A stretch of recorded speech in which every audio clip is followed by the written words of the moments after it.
You are listening to the Lawyer Life Podcast, episode number 18, How to Defeat Impostor Syndrome with Simple Mindfulness Edits. Welcome back, everyone, to the Lawyer Life Podcast. If you are an attorney seeking ways to find more time, be more productive, build your client base, set healthy boundaries, demystify business development, and authentically sell your services, you are in the right spot. If you're an attorney looking to make a change, maybe to a smaller firm or perhaps a larger firm, go in-house, do some adjunct work, start your own firm, or even leave law altogether, and you want to learn about all of those avenues from someone who's already done it, this place is for you. My name is Autumn Noble, and I am the founder of the Lawyer Life Collective, where we focus not only on all of those things, but ultimately how to make your career as meaningful and fulfilling as possible. In the Lawyer Life Collective, we focus on your specific goals, we develop a plan, and we execute to put you back in the driver's seat of your career success. If one-on-one coaching is not your jam, group coaching, the Lady Lawyer Collective is off and running. Check the show notes to find out more about how to join the next series, where we dig into the essential lawyering tools they never taught us in law school. If you are new to the podcast, be sure to check out the show notes for additional resources or sign up for a free consultation with me to get a sense of what this coaching thing is all about. If you've been here all along, I'm so grateful for you and welcome back. In the last episode, we talked about finding fulfillment, and buried within some of the commentary from that episode, I hinted around about mindfulness and specifically the way we think about things and how that drives our actions and the results that we create in our life. In thinking about fulfillment and finding your purpose, one of the roadblocks that I often witness is that we come to the practice of law with this belief that our job as lawyers should bring us some form of fulfillment and purpose. From that belief, we strive to climb the legal ladder and accumulate more and more legal accolades, but we ultimately find that none of those things provide us the fulfillment and the purpose that we're seeking. As a result, this notion that our jobs as lawyers should be the source of fulfillment and purpose in our lives leads us on a wild goose chase where we only yield the opposite result, and it's just a chase towards emptiness that never really ends. It is that belief alone that sets us up for this sort of repeated failure from the very beginning, because that belief drives us to solve the wrong problem. It creates a framework where the job is the problem, and once we fix that part of our lives, fulfillment and purpose will come. And this might seem really straightforward, but at the crux of this cycle, it's just a simple belief. It's a story in our heads that we have told ourselves from the beginning, the belief that our job should provide fulfillment and purpose. And we carry that with us as if it were some universal truth that everyone in the world would agree with. But the fact of the matter is, it's simply a belief that many of us chose to carry with us on this journey. As a belief, it's just a choice that we are making again and again with our thinking and our energy. As humans, we have the autonomy to change our beliefs and our thinking at any time. But often what we fail to recognize is actually where we are making choices with our energy and in the beliefs that we're choosing. We see a lot of our beliefs as purely factual, and we neglect to challenge them and take a hard look at the role they have in our life and the results that they're creating for us. A thoughtful examination of our beliefs is not only essential to that pursuit of purpose and fulfillment that we talked about in the last episode, but it's absolutely critical when it comes to dismantling imposter syndrome. In our episode on people pleasing, I touched briefly on the idea of imposter syndromes and how it impacts our ability to show up effectively in our legal career. For clarity's sake, in that episode, I talk about imposter syndrome as feelings of inadequacy that persist despite evident success. So as a result, imposters suffer from this chronic self-doubt, a sense of intellectual fraudulence that overrides any feelings of success or external proof that they're not fraudulent and that they are competent. Many attorneys come to me suffering from imposter syndrome in some shape or form. And there's this lingering belief that they don't really belong in this world. Maybe they're the first in their family to become attorneys or pursue a professional degree. Maybe they don't look like the people that they're surrounded with. But those facts and observations really fuel this idea that they aren't one of them and they're never going to fit in. And then underneath those beliefs are the worries. I don't have what it takes. They have something that I don't. It's coming more naturally to them than it is to me. And all of those beliefs and all of those stories provide us with like an out to give up on ourselves and quit before we even try. Because when we believe those things to be true and factual, it makes perfect sense that we're not finding the success that we want. It makes perfect sense that we would choose to leave law or seek a lesser role because all of those things are true and we just don't have what it takes. Those thinking systems and patterns completely set us up to play small and fail even before we begin. This matters because in order to change our lives for the better or do anything out of your norm, we have to believe that it's possible. We have to believe in our ability to make it happen, because when we believe in ourselves, those beliefs create emotions like hope and trust and faith. Those are the kinds of emotions that will propel you to take action in alignment with your goals, no matter the goal. I mean, it could be simply, I want to go to the gym one day a week. I want to read more books for leisure. I want to work less. I want to make partner. It doesn't matter what the goal is.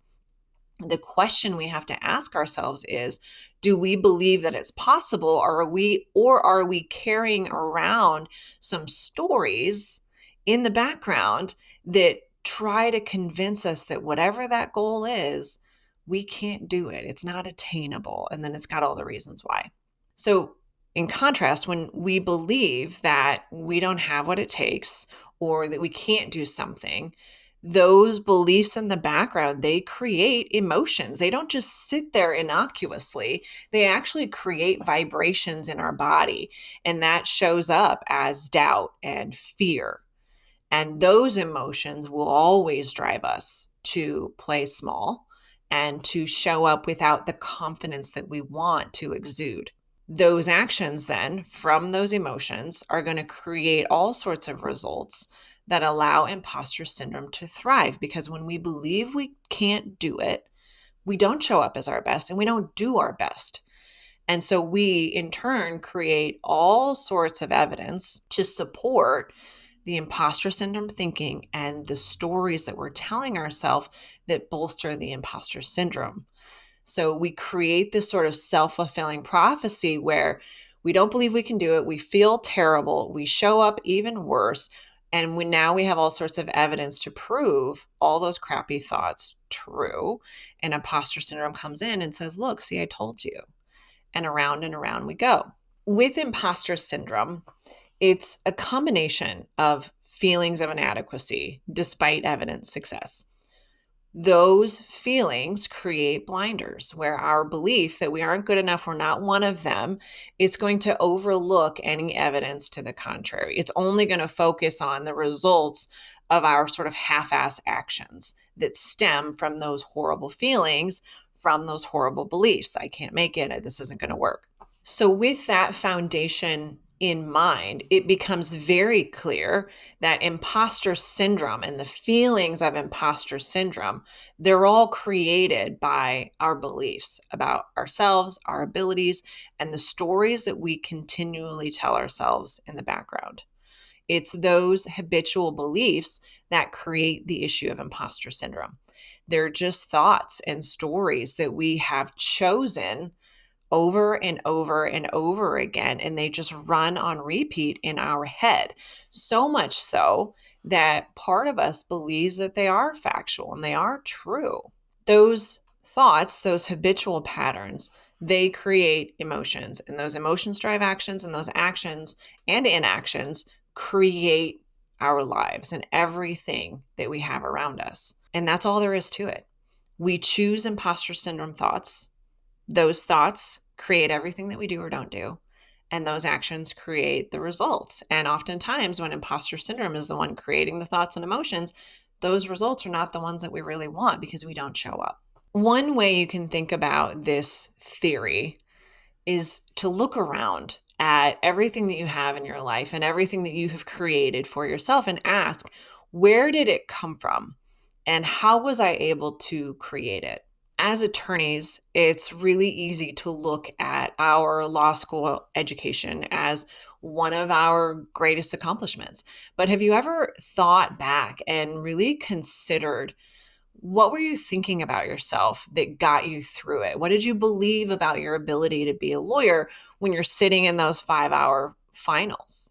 I know for me, I never really gave a thought to whether or not I could be a lawyer. It never seemed to cross my mind. I just believed, like, okay, this is what I'm going to do, and then I'm going to be a lawyer, and that's very simple. There weren't stories about how I couldn't make it and how I wasn't one of them. They were certainly not leading my actions during that time. I just focused on the task at hand, and I knew I would figure it out. During those years, I was really fueled by beliefs founded in just pure audacity and blind faith, but it worked. And that's an important piece of information for us to consider when we look at how we created the things that we have. What were we believing? What were we feeling in those moments? What drove us to show up for ourselves? Then, when we consider the opposite end of the spectrum, consider some of the times in our life when we have really struggled and times when you weren't showing up in a way that you were proud of, or when you just gave up. And what were you believing about yourself during those times? For me, those experiences have been the most enlightening experiences in my life. I know that in my past, when I was living in an abusive relationship, there were years that I lost because of some of my own faulty beliefs. I believed that leaving a relationship was not an option, that that was equivalent to giving up. I believed that people would judge me and that they would probably be right in those judgments. I believed I'd never be able to get out and that relationships were supposed to be hard. I also believed that I was maybe just being dramatic, which was a judgment about myself that I had kind of picked up somewhere as a child, that I had a tendency to overreact and just be really dramatic.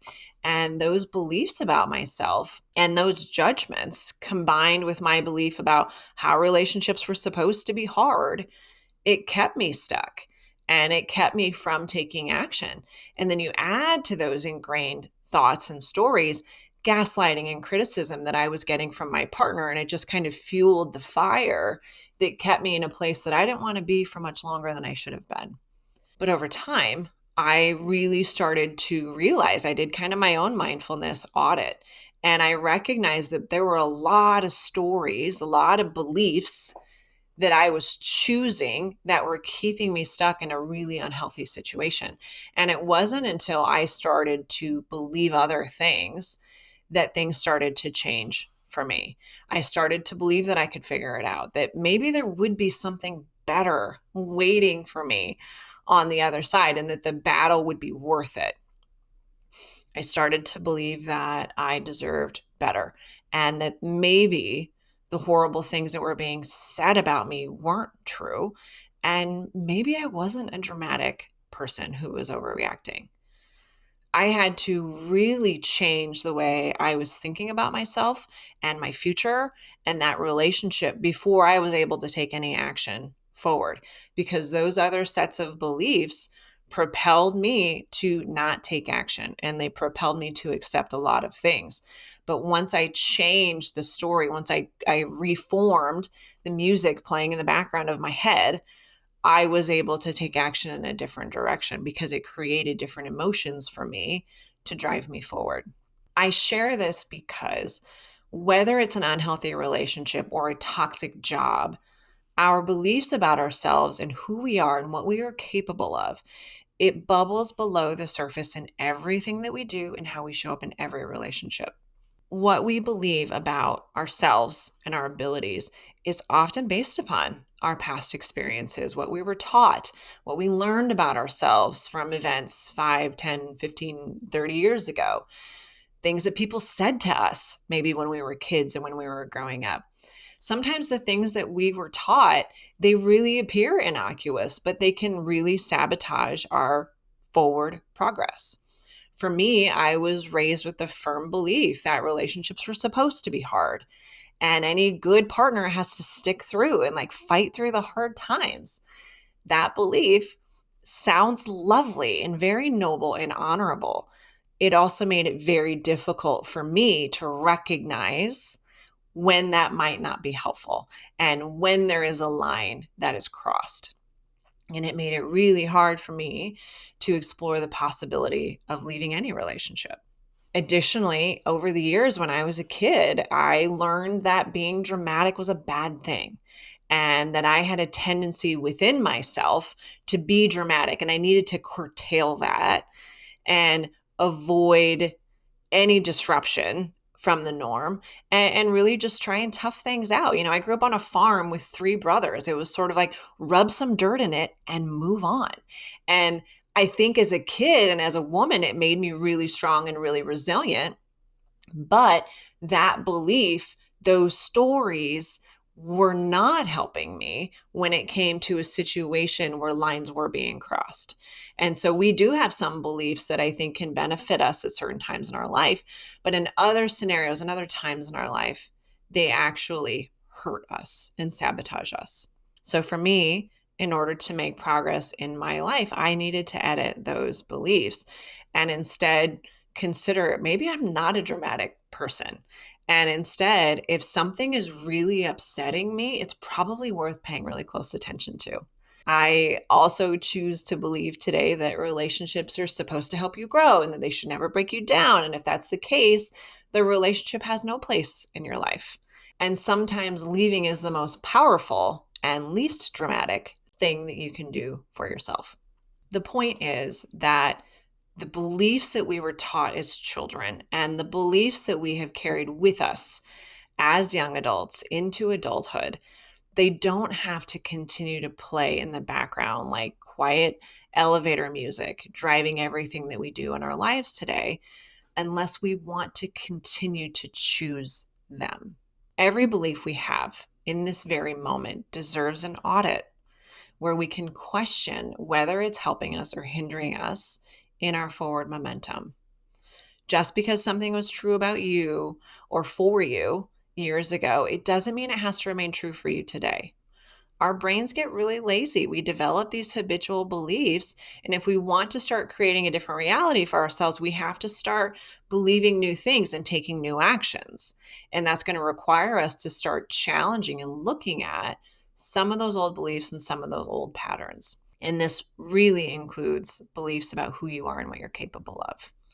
Because who you were and what you were capable of in the past, it has no bearing today whatsoever. You can choose to believe anything you want about yourself and what you're capable of. We're not constrained by our past experiences. Maybe you had a hard time keeping jobs. Maybe you failed in the past to use your voice. Maybe you got laughed out of the room the last time you asked for a raise. Maybe you've struggled with boundaries in the past, but so what? Why does any of that have any relevance today? All of those experiences we use as evidence to support these shitty beliefs that we have about ourselves today. We look to those experiences from years ago to justify our conclusions about who we are and what we're capable of. I'm not good at asking for a raise. I'm not good at boundaries. I'm not good at saying no. We base all of those conclusions upon things that happened in the past. And it doesn't have to correlate. We don't have to look to the past to make conclusions about what we can do today. Instead, you can decide today, I'm learning to be better about boundaries. I'm learning to be more comfortable in interviews. I'm learning how to be a good employee. All of those beliefs are available to you. and will create wildly different results for you than the alternatives. I can't keep a job. I'm not going to interviewing. I'm not going to boundaries. If you consider those thoughts and beliefs as two buckets of stories that you can tell yourself, the question really becomes which bucket is going to propel me in the direction that I actually want to go. But the problem is most of us don't even realize that there is a choice being made. We just kind of continue letting them run in the background.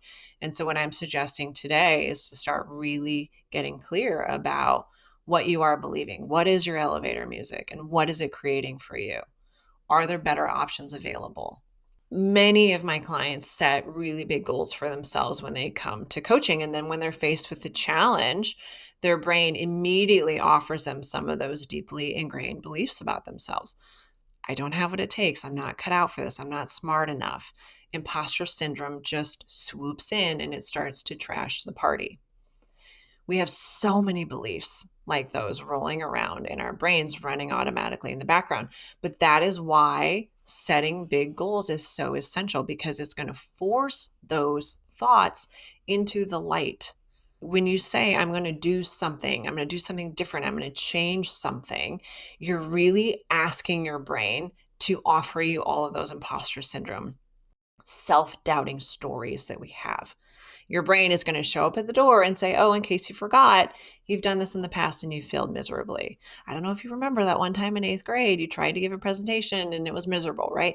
Your brain is going to remind you all of those stories that go along with not taking that action. And so that's going to put you in the perfect position to really look at the beliefs that you have habitually chosen over the years and start conducting your own audit. Because here's the thing about those stories and why it's important to confront them. If there wasn't a part of us that believed in the veracity of those beliefs, at least a little bit, they wouldn't stick around. There's a part of us that really buys into the truth of them, and that's why they stay. And that is why the work that we do in coaching, I think, is so essential, because we start taking action to dismantle those neural pathways, to really understand, why am I believing that? What is the evidence in my life that is supporting that belief and letting it take roots in me? And how can I shift away from that? Because unless and until you can identify and address your negative beliefs about yourself, you will never be able to overcome imposter syndrome, and you'll never be able to truly appreciate anything that you accomplish. This is why a lot of us achieve big things, but those accomplishments just never hit our radar. We never feel good about them for a long period of time because we do not have patterns of believing we can do it, we're good enough, we're worthy. Instead, we have all these other horrible patterns that will swoop in and just run automatically. We barely pause for a moment to recognize the achievement because we still don't believe we deserve it, because we have stronger stories and patterns that we've played for a long time telling us that we don't deserve it and we can't do it. And so even when we hit those achievements, it's momentary. And the excitement and the success and the belief that we're good enough, it fades away. And it really gives way to that more powerful pattern in the background. So what do we do with all this? First and foremost, recognize that everything you have in your life today was created by a belief, a thought, a story that you told yourself that created some emotions and actions in you. And that's it. You told yourself you could do something. You told yourself you're capable of something. You believed you could have this, that, or the other. And from that belief, you went out and did it. You went out and bought it. You went out and accomplishment because there were emotions behind it. Faith, trust, excitement. Those beliefs created those emotions, which drove those actions and created everything you have. You have to understand that pattern in order to truly understand imposter syndrome, but also how we start creating something different for ourselves. The second step in learning to believe new things about yourself is to recognize that those negative beliefs are there, that they are bad choices that we have made over and over again.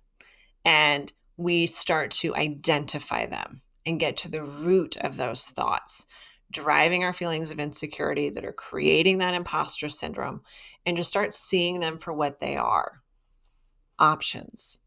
But first, we have to find them.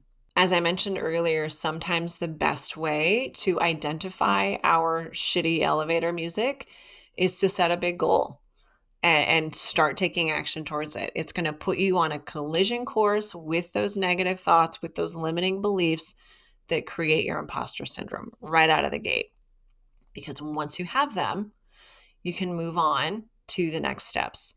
And that is really, first and foremost, giving yourself some grace for those thought errors. You're human. Your brain is really good at creating neural pathways and buying into stories and running them habitually. And that's okay. There's nothing wrong with you here.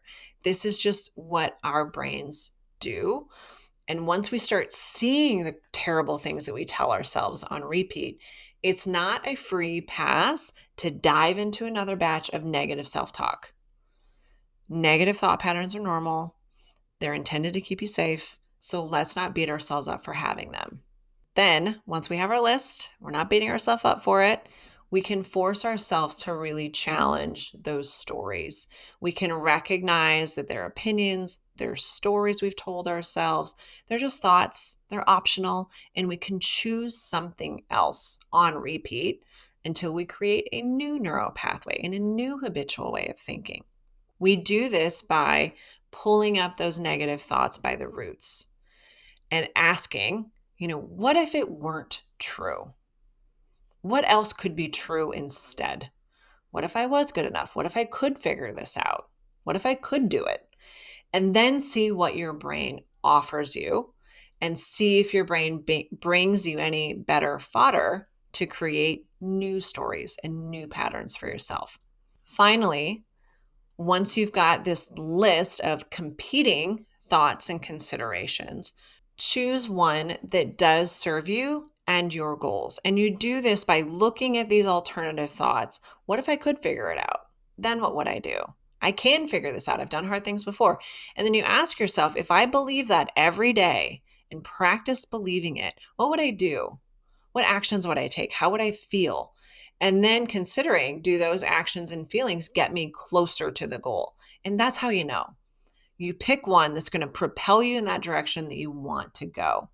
When we don't do this work of looking at that elevator music and bringing it forward and checking it out and challenging it, we will always be pushing forward while bringing kind of an energetic ball and chain with us. It's like running a marathon with cement boots, right? You'll make some forward progress, but it's going to be really painful and really hard. And so this work is so important because it allows your actions to be driven by energy that furthers the goal. Instead of this, I'm moving forward, but my energy is really pulling me back. We can stop fighting ourselves and start getting on the same team and taking the same action forward. To summarize, there is no biological predisposition for success. I truly believe that success is 99% a mental game. How we play that game is driven by our thoughts and emotions and the stories we tell ourselves and the resulting actions that come from them. When you tell yourself, I'm not one of them, or let imposter syndrome whisper in your ear all day long, you set your brain on a mission to prove those thoughts true. It sets your mind on a collision course with everything you've ever done wrong and every area you have ever come up short. It proves to you without a doubt that you don't belong. You give your brain an assignment, I don't belong, I'm not one of them, and it's going to get to work demonstrating the truth of that, and it's going to create emotion in you that's going to drive actions that just prove that true even more so. But the beautiful thing about this is that imposter syndrome, it's something that we create for ourselves with our shitty habitual beliefs. That means that it's something that we can undo. We can choose other beliefs and we can unchoose the beliefs that aren't serving us.